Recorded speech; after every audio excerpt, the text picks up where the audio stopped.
ನಮಸ್ಕಾರ ಸ್ನೇಹಿತರೆ, ಸ್ನೇಹ ಲೋಕಕ್ಕೆ ಚಾನಲ್ಗೆ ನಿಮ್ಮೆಲ್ರಿಗೂ ಸ್ವಾಗತ. ಸ್ನೇಹಿತರೆ, ಇನ್ನೇನು ನಾಗರ ಪಂಚಮಿ ಹಬ್ಬ ಬರುತ್ತಿದೆ. ನಾಗರ ಪಂಚಮಿಯ ದಿನದಂದು ನಾಗರ ಪೂಜೆಯನ್ನು ಮಾಡುತ್ತಾರೆ. ಕೆಲವರು ನಾಗರ ಕಟ್ಟೆಗೆ ಅಂದರೆ ನಾಗರ ಕಲ್ಲಿಗೆ ಪೂಜೆಯನ್ನು ಮಾಡಿದರೆ, ಇನ್ನೂ ಕೆಲವರು ಮನೆಯಲ್ಲಿಯೇ ನಾಗದೇವತೆಯನ್ನು ಸ್ಥಾಪನೆ ಮಾಡಿ ಪೂಜೆ ಮಾಡುತ್ತಾರೆ. ಹಾಗಾದರೆ ನಾಗರ ಪಂಚಮಿಯ ದಿನದಂದು ನಾಗದೇವತೆಗೆ ಯಾವ ರೀತಿ ಪೂಜೆ ಮಾಡಬೇಕು, ನಾಗರ ಕಟ್ಟೆಗೆ ಪೂಜೆ ಮಾಡಲು ಹೋಗುವಾಗ ಯಾವ ಸಾಮಗ್ರಿಗಳನ್ನು ತೆಗೆದುಕೊಂಡು ಹೋಗಬೇಕು, ಯಾವ ನೈವೇದ್ಯವನ್ನು ನಾಗದೇವತೆಗೆ ಅರ್ಪಿಸಬೇಕು, ಈ ಎಲ್ಲ ಮಾಹಿತಿಯನ್ನು ಇವತ್ತಿನ ಈ ವಿಡಿಯೋದಲ್ಲಿ ತಿಳಿಯೋಣ ಸ್ನೇಹಿತರೆ, ಅದಕ್ಕಿಂತ ಮುಂಚೆ ನೀವು ಇನ್ನೂ ನನ್ನ ಚಾನಲ್ನ ಸಬ್ಸ್ಕ್ರೈಬ್ ಮಾಡ್ಕೊಂಡಿಲ್ಲ ಅಂದರೆ ದಯವಿಟ್ಟು ಸಬ್ಸ್ಕ್ರೈಬ್ ಮಾಡ್ಕೊಳ್ಳಿ, ತಪ್ಪದೆ ಬೆಲ್ಲೈಕನ್ ಅನ್ನು ಕೂಡ ಕ್ಲಿಕ್ ಮಾಡಿ. ನಾಗರ ಪಂಚಮಿಯ ದಿನದಂದು ನಾಗದೇವತೆಯನ್ನು ಪೂಜಿಸುವುದರಿಂದ ಎಲ್ಲ ದೋಷಗಳು ನಿವಾರಣೆಯಾಗುತ್ತದೆ, ನಾಗದೋಷ ನಿವಾರಣೆಯಾಗುತ್ತದೆ ಎಂಬ ನಂಬಿಕೆ ಇದೆ. ಸಾಮಾನ್ಯವಾಗಿ ಈ ಹಬ್ಬ ಅಂದರೆ ನಾಗರ ಪಂಚಮಿ ಹಬ್ಬವು ಶ್ರಾವಣ ಮಾಸದಲ್ಲಿ ಬರುತ್ತದೆ. ಕೆಲವು ದೇವಸ್ಥಾನಗಳಲ್ಲಿ ನಾಗರ ಕಟ್ಟೆ ಇರುತ್ತದೆ.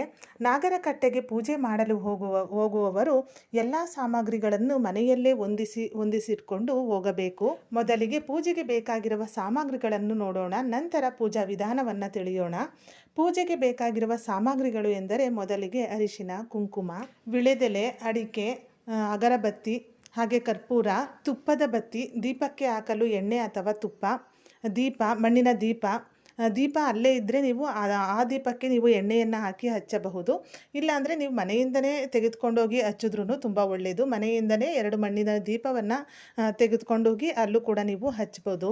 ಹಾಗೆ ಗೆಜ್ಜೆ ವಸ್ತ್ರ, ಅಂಗನೂಲು, ಹೂಗಳು, ಬಿಡಿ ಹೂಗಳು, ಜೊತೆಗೆ ಹಾಗೆ ಬಾಳೆಹಣ್ಣು ನೈವೇದ್ಯ, ಜೊತೆಗೆ ಒಂದು ಚೊಂಬಲ್ಲಿ ನೀರನ್ನು ಕೂಡ ತೆಗೆದುಕೊಂಡೋಗಿ, ಯಾಕಂದರೆ ನೀರನ್ನು ತೆಗೆದುಕೊಂಡೋಗಿ ಅಲ್ಲಿ ನಾಗರ ಕಟ್ಟೆಯನ್ನು ಶುದ್ಧ ಮಾಡಬೇಕಲ್ವ, ಅದಕ್ಕೋಸ್ಕರ ಶುದ್ಧವಾದ ನೀರನ್ನು ತೆಗೆದುಕೊಂಡೋಗಿ, ಇಲ್ಲಾಂದರೆ ಅಲ್ಲಿ ದೇವಸ್ಥಾನದಲ್ಲಿ ನೀರಿನ ವ್ಯವಸ್ಥೆ ಇದೆ ಅಂದರೆ ಅಲ್ಲೇ ಹೋಗಿ ನೀವು ಒಂದು ಚೊಂಬನ್ನು ಇಲ್ಲಿಂದನೇ ತೆಗೆದುಕೊಂಡೋಗಿ ನೀವು ಅಲ್ಲೇ ನೀರನ್ನು ಹಿಡಿದು ಕಟ್ಟೆಯನ್ನು ಶುದ್ಧ ಮಾಡಿ ಪೂಜೆಯನ್ನು ಮಾಡ್ಬೋದು. ಹಾಗೆ ಬೆಂಕಿಪಟ್ಟಣವನ್ನು ತೆಗೆದುಕೊಂಡೋಗಿ, ಬೆಂಕಿಪಟ್ಟಣ ಬೇಕೇ ಬೇಕು, ದೀಪ ಹಚ್ಚೋದಕ್ಕಾಗಿರ್ಬೋದು, ಅಗರಬತ್ತಿಯನ್ನು ಹಚ್ಚೋದಕ್ಕೆ ಎಲ್ಲದಕ್ಕೂ ಬೆಂಕಿಪಟ್ಟಣ ಬೇಕು. ಅಲ್ಲಿ ನೀವು ಕೇಳೋದಕ್ಕಾಗಲ್ಲ, ಎಲ್ಲರೂ ಪೂಜೆ ಒಂದು ಬ್ಯುಸಿಯಲ್ಲಿರ್ತಾರೆ. ಬೆಂಕಿಪಟ್ಟಣನೂ ಎಲ್ಲವನ್ನು ನೀವು ಒಂದೇ ಸಲ ಎಲ್ಲ ಸಾಮಗ್ರಿಗಳನ್ನು ಮರೆಯದೆ ತೆಗೆದುಕೊಂಡು ಹೋದರೆ ಗಡಿಬಿಡಿ ಇಲ್ಲದೆ ಅಲ್ಲಿ ನೀವು ಪೂಜೆಯನ್ನು ಮಾಡ್ಬೋದು. ವಿಶೇಷವಾಗಿ ನಾಗಪ್ಪನ ಪೂಜೆ ಅಂದರೆ ಹಾಲನ್ನು ಎರೆಯಲೇಬೇಕಲ್ವ, ಹಸಿ ಹಾಲನ್ನು ಕೂಡ ನೀವು ತೆಗೆದುಕೊಂಡು ಹೋಗಬೇಕು. ಬಿಸಿ ಮಾಡಿರಬಾರ್ದು, ಅಂದರೆ ಕಾಯಿಸಿರಬಾರ್ದು. ಶುದ್ಧವಾದ ಹಸುವಿನ ಹಸಿ ಹಾಲನ್ನು ತೆಗೆದುಕೊಂಡೋಗಿ ದೇವಸ್ಥಾನದಲ್ಲಿ ಇರುವ ನಾಗರ ಕಟ್ಟೆಗೆ ಪೂಜೆ ಮಾಡುವವರು ಇಷ್ಟೆಲ್ಲ ಸಾಮಗ್ರಿಗಳನ್ನು ತೆಗೆದುಕೊಂಡು ಹೋಗಬೇಕು. ತೆಗೆದುಕೊಂಡು ಹೋದ ನಂತರ ಅಲ್ಲಿ ಪೂಜಾ ವಿಧಾನವನ್ನು ನೋಡುವುದಾದರೆ, ಮೊದಲಿಗೆ ನಾಗರ ಕಟ್ಟೆಯನ್ನು ಅಂದರೆ ನಾಗರ ಕಲ್ಲನ್ನು ಸ್ವಲ್ಪ ನೀರಿನಿಂದ ಸ್ವಚ್ಛ ಮಾಡಿ, ಹೆಚ್ಚು ನೀರನ್ನು ಹಾಕೋದಕ್ಕಾಗಲ್ಲ, ಯಾಕಂದರೆ ಅವತ್ತು ನಾಗರ ಪಂಚಮಿ ಇರೋದ್ರಿಂದ ಎಲ್ಲರೂ ಕೂಡ ಪೂಜೆಯನ್ನು ಮಾಡ್ತಿರ್ತಾರೆ. ಅವ್ರಿಗೂ ಕೂಡ ಡಿಸ್ಟರ್ಬ್ ಆಗಬಾರ್ದು. ನೀವು ನೀರನ್ನು ಹೆಚ್ಚು ಹಾಕಿ, ಅವರು ಪೂಜೆ ಮಾಡಿರ್ತಾರೆ, ಈಗಿನ ಪೂಜೆ ಹೋಗಿರ್ತಾರೆ, ಜಾಸ್ತಿ ನೀರನ್ನು ಹಾಕೋದಕ್ಕೆ ಹೋಗಬೇಡಿ. ಸ್ವಲ್ಪ ನೀರನ್ನು ಹಾಕಿ ಒಂದು ಅಂಗೈಯಿಂದ ಸುಮ್ಮನೆ ನೀರಿನಲ್ಲಿ ಒರೆಸಿ ಅಲ್ಲಿ ನೀವು ನಾಗರ ಕಟ್ಟೆಗೆ ಅರಿಶಿನ ಕುಂಕುಮವನ್ನು ಇಟ್ಟು ಹೂಗಳಿಂದ ಅಲಂಕಾರ ಮಾಡಿ, ಹಾಗೆ ನೈವೇದ್ಯವನ್ನು ಅರ್ಪಿಸಬೇಕು. ಹಾಗೆ ವಿಳೆದೆಲೆ, ಅಡಿಕೆ, ಬಾಳೆಹಣ್ಣನ್ನು ಅರ್ಪಿಸಿ ನೈವೇದ್ಯವಾಗಿ ಯಾವ ನೈವೇದ್ಯವನ್ನು ನಾಗರ ಪೂಜೆಗೆ ಬಳಸಬೇಕು ಅಂದರೆ ತಂಬಿಟ್ಟು, ಎಳ್ಳುಂಡೆ ಮತ್ತು ತಂಬಿಟ್ಟು ನಾಗದೇವತೆಗೆ ತುಂಬ ಪ್ರಿಯ ಅಂತ ಹೇಳ್ತಾರೆ. ಎಳ್ಳುಂಡೆ ಮತ್ತು ತಂಬಿಟ್ಟನ್ನು ನೈವೇದ್ಯವಾಗಿ ಅರ್ಪಿಸಿ, ಅದರ ಜೊತೆಗೆ ನೆನೆಸಿದ ಕಡಲೆಕಾಳು, ನೆನೆಸಿದ ಕಡಲೆಬೇಳೆ, ಹಾಗೆ ನೆನೆಸಿದ ಅಕ್ಕಿ, ಇಷ್ಟನ್ನು ನೀವು ಪೂಜೆಗೆ ಹೋಗುವ ಮುನ್ನ ಒಂದು 6 ಅವರ್ ಮುಂಚೆ, ಅಂದರೆ ರಾತ್ರಿಯೇ ನೀವು ನೆನೆಸಿಟ್ಕೊಂಡ್ರೆ ಬೆಳಗ್ಗೆ ನೀವು ಪೂಜೆಯಲ್ಲಿ ಅದನ್ನು ಬಳಸ್ಬೋದು.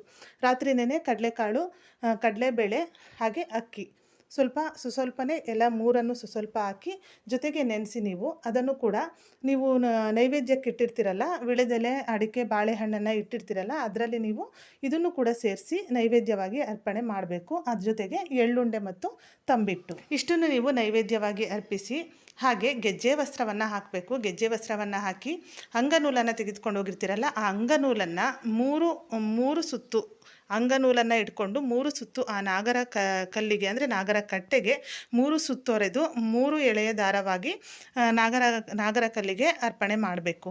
ಮೊದಲಿಗೆ ದೀಪಕ್ಕೆ ಎಣ್ಣೆಯನ್ನು ಹಾಕಿ, ಬತ್ತಿಯನ್ನು ಹಾಕಿ, ದೀಪವನ್ನು ಹಚ್ಚಿ, ಹಾಗೆ ಅಗರಬತ್ತಿಯಿಂದ ಪೂಜೆ ಮಾಡಿ, ಕರ್ಪೂರವನ್ನು ಬೆಳಗಿ, ತುಪ್ಪದ ದೀಪವನ್ನು ಬೆಳಗಿ, ಹಾಗೆ ನಾಗದೇವರ ಮಂತ್ರಗಳನ್ನು ಪಠಿಸಿ ಭಕ್ತಿಯಿಂದ ಪೂಜೆ ಮಾಡಿ, ನಂತರ ಹಾಲನ್ನೆರೆಯಿರಿ.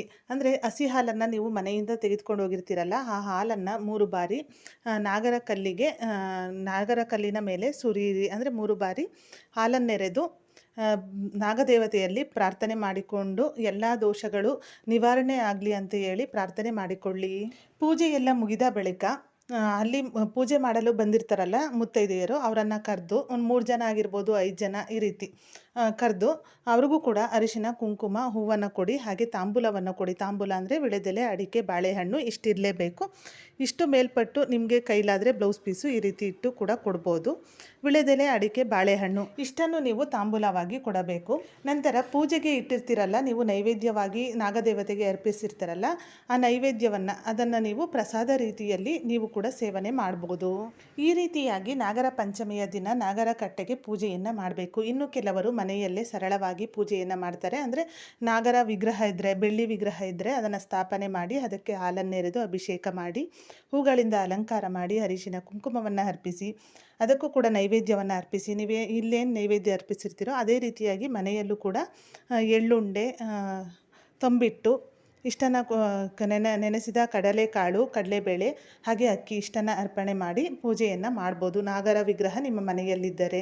ಇಲ್ಲ ದೇವಸ್ಥಾನಕ್ಕೆ ಹೋಗಲು ಸಾಧ್ಯವಾಗೋದಿಲ್ಲ, ಜೊತೆಗೆ ನಿಮ್ಮ ಮನೆಯಲ್ಲಿ ನಾಗರ ವಿಗ್ರಹ ಇಲ್ಲ ಅಂದರೆ ಅಂಥವರು ರಂಗೋಲಿಯನ್ನು ಬಿಡಿಸಿ ನಾಗದೇವತೆಯ ರಂಗೋಲಿಯನ್ನು ಬಿಡಿಸಿ ಅಕ್ಕಿ ಹಿಟ್ಟಿನಿಂದ ಆಗಿರ್ಬೋದು, ಇಲ್ಲ ಅರಿಶಿನದಿಂದ ನಾಗದೇವತೆಯ ರಂಗೋಲಿಯನ್ನು ಬಿಡಿಸಿ ಅದಕ್ಕೂ ಕೂಡ ನೀವು ಪೂಜೆಯನ್ನು ಮಾಡಬಹುದು. ಈ ರೀತಿಯಾಗಿ ನಾಗರ ಪಂಚಮಿಯ ದಿನದಂದು ನಾಗದೇವತೆಯನ್ನು ಪೂಜಿಸಬೇಕು. ಸ್ನೇಹಿತರೆ, ಇವತ್ತಿನ ಈ ವಿಡಿಯೋದಲ್ಲಿ ನಾಗರ ಪಂಚಮಿಯ ದಿನದಂದು ಮಾಡುವ ಪೂಜಾ ವಿಧಾನವನ್ನು ತಿಳಿಸ್ಕೊಟ್ಟಿದ್ದೀನಿ. ಇವತ್ತಿನ ಈ ವಿಡಿಯೋ ನಿಮಗೆ ಇಷ್ಟವಾದಲ್ಲಿ ವಿಡಿಯೋನ ಲೈಕ್ ಮಾಡಿ, ಹಾಗೆ ನಿಮ್ಮ ಫ್ರೆಂಡ್ಸ್ ಆ್ಯಂಡ್ ಫ್ಯಾಮಿಲಿಗೂ ಈ ವಿಡಿಯೋವನ್ನು ಶೇರ್ ಮಾಡಿ. ಇದೇ ಥರದ ಮತ್ತಷ್ಟು ಮಾಹಿತಿಗಾಗಿ ಸ್ನೇಹಲೋಕ KK ಚಾನಲ್ನ ಸಬ್ಸ್ಕ್ರೈಬ್ ಮಾಡಿಕೊಂಡು ಸಪೋರ್ಟ್ ಮಾಡಿ. ಕೊನೆ ತನಕ ವಿಡಿಯೋ ನೋಡಿದ ಎಲ್ಲರಿಗೂ ಧನ್ಯವಾದಗಳು. ಸರ್ವೇ ಜನ ಸುಖಿನೋ ಭವಂತು.